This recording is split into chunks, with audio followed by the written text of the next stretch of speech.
I had a car lot in Dallas that was our livelihood for many, many years. I would get up in the morning and I would leave, and I'd be lucky if I saw my wife and my kids before going to Dallas, and then I'd spend all day in Dallas getting beat over the head with everything you can imagine. Then come home and I'd be so wore out and just so irritable. I mean, I felt like I was watching the kids before they got up, maybe, if I saw them, and then when I got home, they were getting ready to go to bed. And so I was lucky if I saw the kids for 30 minutes a day, and maybe saw Amy an hour a day. I just started thinking about this, like, man, this is not what I want to do. This is not how I want to live the rest of my life. This is not how I want to raise my family. I'm missing my kids. The whole time, the car lot is just getting more and more difficult, and it's just getting to be a burden more than a blessing. In my prayer time, going to work one day, I broke down and I was crying and I was praying, and I said, God, if this is where you want me to be, I need your help in making this. You got to help me make this right and make this successful and make it not such a burden on me. I thought about it before I even said it, and then I thought, do I really want to say that? Because I know that God is very likely to act on this if I say that, and I almost reluctantly said it, but I meant it. And he did. He took it away from us, but he opened another door for us to do something. That was a big turning point for us, I guess. We knew that the time at the car lot was coming to an end, and so not knowing, okay, where will our livelihood come from? We had talked about increasing our rental portfolio. Increasing the rental property. Because you had rental property before we got married. We would try focusing on that.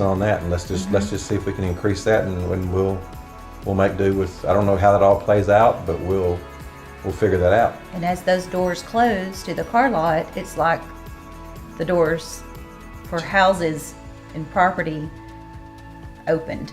Because we had initially said, well, we'll buy one or two, this first year, and we'll just kind of eventually buy them, and we'll just accumulate them over several years. And we look up in 2 years, and we had accumulated almost everything that we set out to accumulate over a 10-year period, probably. We were talking about in our personal spiritual growth and our switching churches and becoming part of a journey group and trying to figure out what is our purpose and what would God have us do, looking through the lens of everything. What would God have you do with it?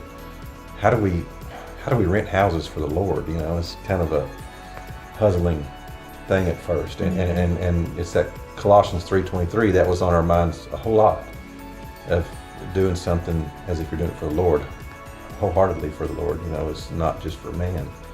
We had no idea, like I said, when we started, what we were doing. That wasn't the goal.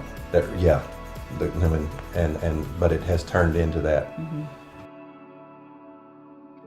When the tornadoes came through a couple years ago, down the road here, it wasn't too far from our house, where one of them came through, and a friend of a friend type mm-hmm. thing said, hey, so-and-so's house got hit out here, and you think you'd come out and help us? I said, yeah, we'll come out there. So we were able to go out there with our equipment, and turns out that, of course, they were homeless. Their house got completely disappeared, and they needed a place to live.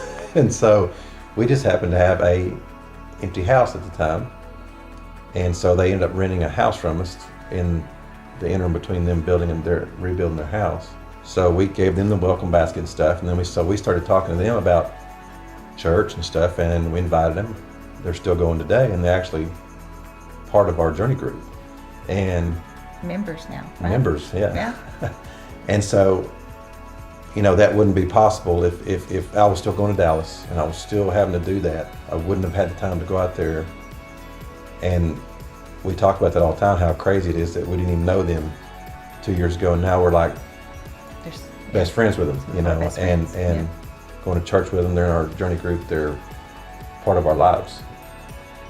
One of the quotes that we've heard several times that really speaks to, I think, the point in our life where we were, it was look for where God is at work and join him there.